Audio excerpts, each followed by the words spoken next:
미국의 한 교회에서 새로운 담임 목사님을 모시기 위해서 청빙위원회가 구성이 되었습니다. 미국 UMC, 미국 연합감리교회에서는 인사권자로서 행정적인 재반적인 일을 맡아 수고하는 감리사님이 있습니다. 그래서 이 감리사님을 모시고 교회에 조직되어 있는 새로운 목회자 청빙위원회에서 새로운 목회자에 관련된 여러 가지 그들의 의견들을 개진하는 시간을 가졌습니다. 교회 대표들은 교회 여러 가지 사정과 형편들에 대해서 자세하게 감리사님에게 설명을 하며 자기 교회에 적합한 목사님을 파송해 줄 것을 요청을 합니다. 그리고 그들이 새로운 목사님은 이런 분이었으면 좋겠습니다라고 구체적인 몇 가지 사안을 가지고 감리사님에게 다음과 같이 건의를 했습니다. 감리사님, 새로운 목사님은요, 첫 번째, 설교를 참 잘 하셨으면 좋겠습니다. 두 번째, 설교를 잘 하실 뿐만 아니라 설교하신 것과 삶이 일치되는 분이면 좋겠습니다. 세 번째, 언제라도 교인들이 필요로 할 때 찾아와서 기도해 줄 수 있는 사랑이 많으신 분이면 좋겠습니다.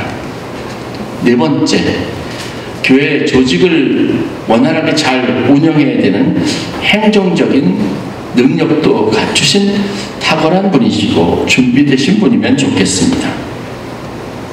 다섯 번째, 다른 사람의 이야기를 잘 경청하면서도 그 사람의 이야기를 듣고 그 사람을 새로운 비전으로 이끌 수 있는 좋은 리더십을 갖추신 분이면 좋겠습니다.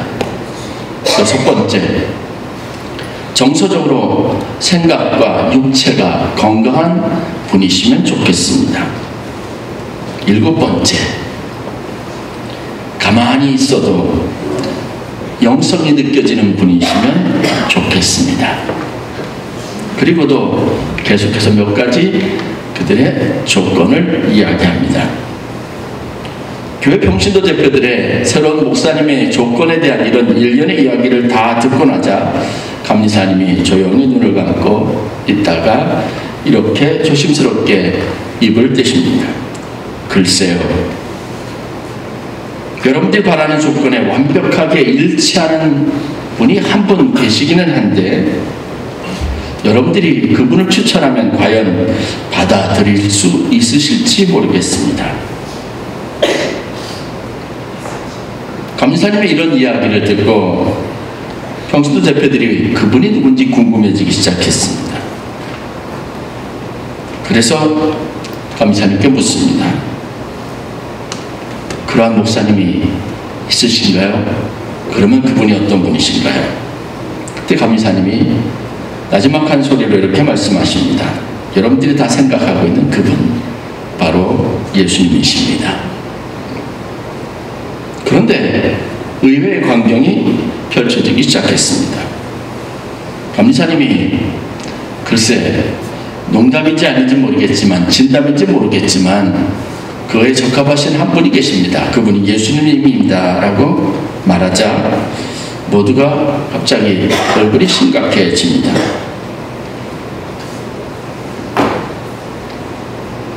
아주 짧은 이야기지만 오늘 성탄절에 우리가 한번 생각해 볼 수 있는 중요한 도전적인 교훈들이 있는 이야기입니다. 여러분들 생각은 어떠십니까? 아멘교회 담임 목사님으로 예수님을 모신다면 여러분들 마음은 어떨까요? 정말 훌륭하고 좋은 분이라서 행복한 마음으로 그렇게 마냥 기뻐하실 수 있을까요? 저도 스스로 생각해 보았습니다. 예수님이 우리 교회에 담임 목사로 오신다면 우리 교인들은 가장 이상적이고 훌륭한 분을 모셨다고 다 좋아할 수 있을까? 예수님이 목회하시는 교회의 성도가 된다면 여러분들은 그 안에서 예수님의 목양을 받고 잘 성장할 수 있을까? 그 교회는 폭발적으로 잘 성장할 수 있을까? 라는 생각들을 가져보았습니다. 왜 예수님을 담임 목사로 초빙한다고 했을 때, 그분이 가장 적합한 분이라고 했을 때 교회 평신도 대표들은 갑자기 얼굴들이 심각해졌을까라는 겁니다. 여러분은 어떻겠습니까? 장로님들, 예수님이 담임 목사님으로 오시면 좋으실까요?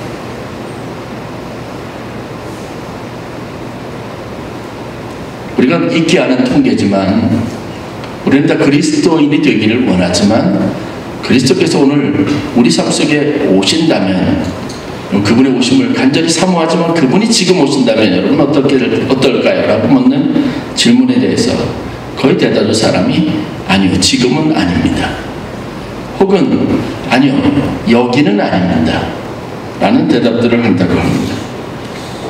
아니, 이런 가정을 제쳐두고라도 실질적으로 예수님께서 목양하셨던 지도자로서, 영적 지도자로서 세상에 오신 적이 있습니다. 그때와 그 시기에 관련된 사항들을 복음서가 자세하게 설명하고 있습니다. 예수님께서 친히 사역하셨던 갈릴리와 예루살렘에서 그것을 교회라고 가정해 본다면 그 교회는, 그 성도들은 과연 어땠을까요? 성경에서 우리가 알 수 있고 찾아볼 수 있는 것은 그들이 다 행복했고 그 교회가 부흥했다고 단정지어서 말할 수 없습니다.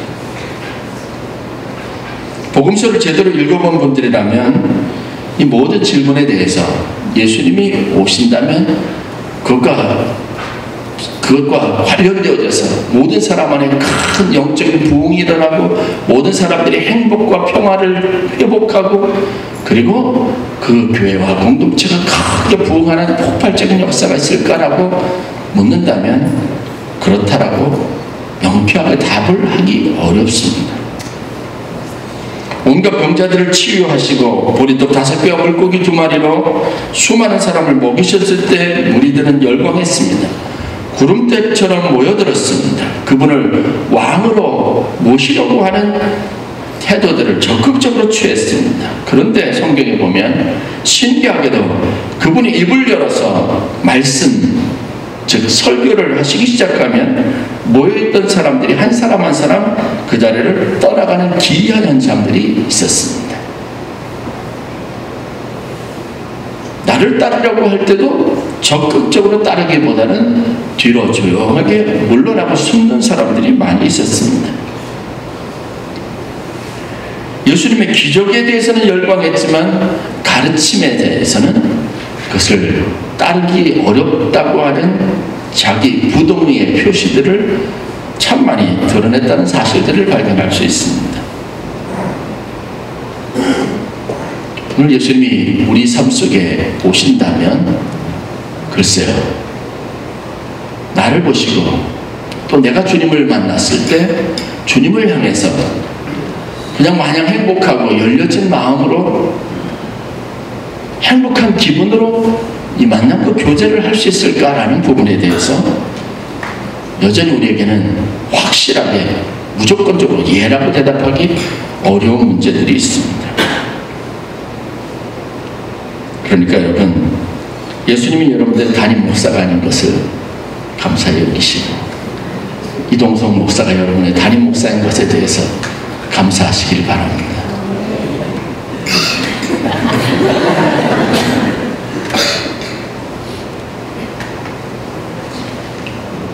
우리가 생각하는 신앙과 우리의 현실이 그만큼 많이 괴리가 되어져 있다는 거예요. 이 간격이 점점점 커지고 있다는 것을 보여준 것이 아닐까요?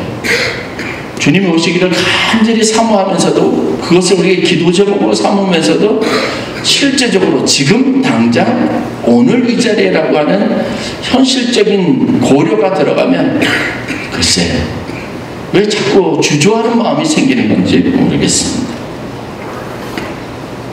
예수님은 우리에게 어떤 존재의 의미를 가질까요? 예수님이 오신다고 하는 것은 과연 어떤 의미를 가질까요? 여러분과 함께 길지 않은 짧은 시간 그것에 대해서 잠깐 생각을 해보려고 하는 겁니다. 요한복음 1장 14절 오늘 우리가 읽은 성경 말씀을 보면 예수님의 오심과 탄생을 바라본 사도 요한, 예수님의 사랑하는 제자로 알려진 요한의 이해, 그가 가지고 있었던 예수님의 오심에 대한 신앙적인 고백이 다음과 같이 표현되어져 있습니다. 말씀이 육신이 되었다. 예수님이 오신 것은요, 말씀하신 것이 사람의 몸을 입고 이 땅에 오신 사건이라고 보았습니다. 이 구절을 유진 피터슨의 성경에 보면 이렇게 표현합니다. 그 말씀은 살과 피가 되어서 우리의 이웃집으로 이사 오셨다. 참 재밌는 표현입니다. 말씀하신 그대로 말씀하신 내용들이 삶의 한 구체적인 형태를 가지고 우리 가까이 우리 삶 속에 찾아오신 사건이 바로 예수님이 오신 사건이라고 말하는 겁니다. 사람처럼 눈으로 볼 수 있고 손으로 만질 수 있으며 구체적으로 알 수 있는 존재가 돼서 우리 가까이 오셨다는 겁니다. 그리고 요한은 계속해서 그렇게 말합니다. 그 사건을 아버지 독생자의 영광이다. 그리고 은혜와 진리가 충만한 일이다라고 말하고 있습니다. 이 이야기는 좀 어려운 듯이 하면서도 아주 간단하고 명확한 사실들을 우리에게 가르쳐주고 있습니다. 예수님이 오심으로 하나님께는 영광스러운 일이 되었고 우리 삶에는 어떤 분위기, 새로운 분위기가 형성되어졌고 우리 삶에 새로운 일들이, 새로운 어떤 방향들이 생겨나기 시작했다고 말하고 있는 겁니다. 그 결정적인 대답은 바로 그겁니다. 은혜와 진리가 충만하게 되었다라는 겁니다. 예수님이 오셔서 은혜로운 일들이 많아졌고 진리가 진리로서 더 빛을 발하게 되었다라고 말하고 있습니다. 그러므로 우리는 예수님이 이 땅에 오신, 은혜와 진리로 오신 예수님을 통해서 우리 삶에 이 은혜와 진리라고 하는 것을 더 확산시키고 이 분위기 속에서 우리가 신실하게 신앙생활하는 축복을 누릴 수 있어야 될 줄로 믿습니다. 식사 자리를 하면 제가 조금 외롭습니다. 식당에 가면 심지어는 교육자들하고 같이 식사하러 식당에 가더라도요, 제가 앉으면 저 제일 먼 데서부터 사람들이 앉기 시작해요. 그리고 보면 제일 재수가 없는 사람이 제 앞에 앉는 거예요. 제 표현이 그렇지만 제가 받는 느낌은 가끔 그럴 때가 많아요. 왜 이상하게 제 앞에 앉으려고 안 하는지 모르겠어요. 어떤 분은 공개적으로 아이 목사님 옆에 나는 부끄러워서 못 앉으니까 내가 가라 그렇게 하시는 분도 있어요. 소화가 잘 안 되시나요?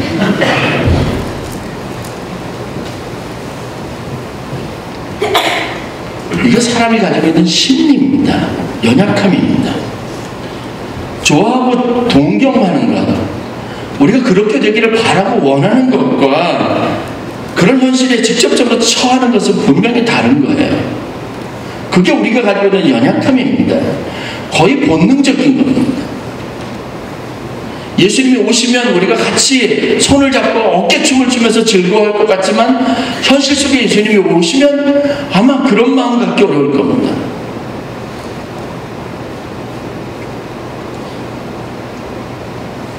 그런 세상에, 그런 인간들 속에 예수님께서 오셨다는 것은 일순간에 모든 것을 다 바꾸겠다는 것이 아니라 그들을 준비시키고 그들을 그런 마음과 그런 교제 안으로 불러들이기 위한 하나님의 거룩한 계획이 반드시 있다는 사실들을 우리가 알아야 합니다.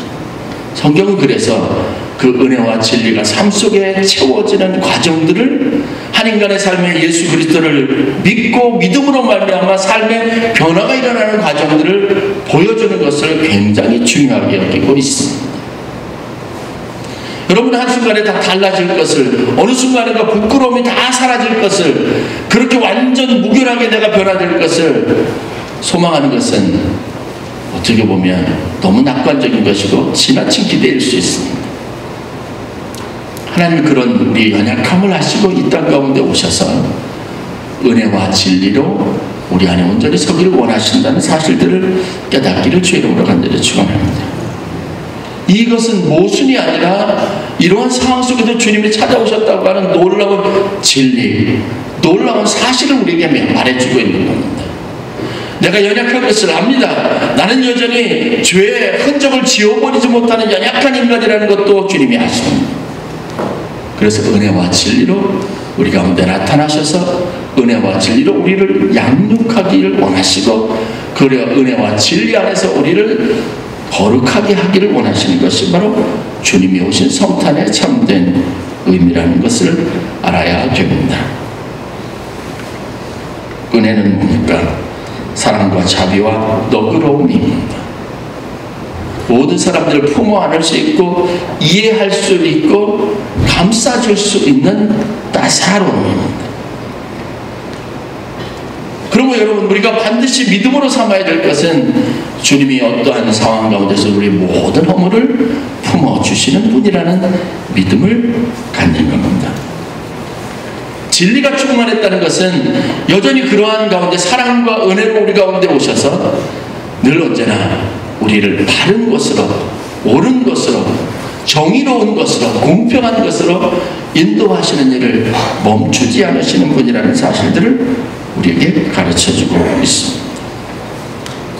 그러므로 성탄 예배를 드리면서 여러분, 두 가지 사실을 여러분 다시 한번 점검하시고, 여러분들 이 안에서 더 아름다운 믿음의 소유자가 되실 수 있기를 주의 이름으로 간절히 축원합니다. 첫 번째는 이러한 사실을 기반해서 우리는 은혜와 진리가 충만한 삶을 살고 있는지 점검할 필요가 있습니다. 즉, 은혜와 진리라는 단어와 내 삶이 얼마나 밀접한 관계가 있는지를 반드시 되돌아봐야 한다는 겁니다. 여러분, 따뜻한 사람들이세요?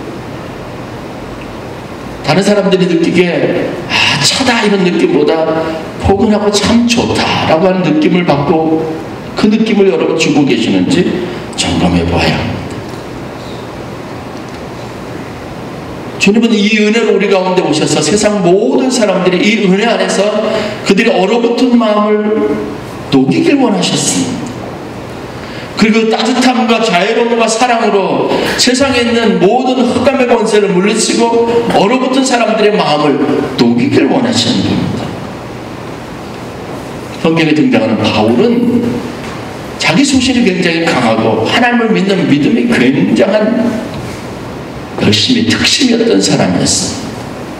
그가 자신의 믿음을 가지고 하나님을 믿는다는 사실을 가지고 그의 인생에 주목할 만큼 했던 열성을 가지고 했었던 일들이 무엇이었습니까? 사람을 잡고, 사람을 감옥에 가두고, 사람을 광장으로 내몰고, 그를 향해서 돌을 들고 돌을 던지고 그리고 죽이는 겁니다. 비난하는 겁니다. 비판하는 겁니다. 바울로 대변되는 수없이 많은 열심을 가지고 있었던, 하나님에 대한 믿음을 가지고 있었던 사람들이 난무하는 시대에 예수님은 처참하게 십자가에 못 박혀 돌아가셨습니다.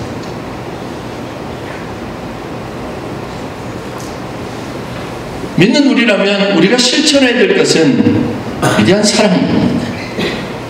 각자의 소신과 이념을 따르는 사랑이 아닙니다. 진영을 나누는 그런 원리를 바탕으로 하고 있는 사랑이 아닙니다. 우리가 이루려고 하는 정의로운 세상도 마찬가지입니다. 내 방식이 아닙니다. 그리스도께서 우리에게 보이셨던 대로, 우리에게 나타나셨던 대로, 우리에게 비추셨던 대로 그 빛으로, 그 따사로움으로 반응하는 성도들이 되어야 될 줄로 믿습니다. 성탄의 계절에 냉랭해지고 완전히 차가워졌던 우리 마음을 따스하게 녹이는 은혜가 있기를 주의 이름으로 간절히 축원합니다. 이 은혜로 불을 지펴야 합니다.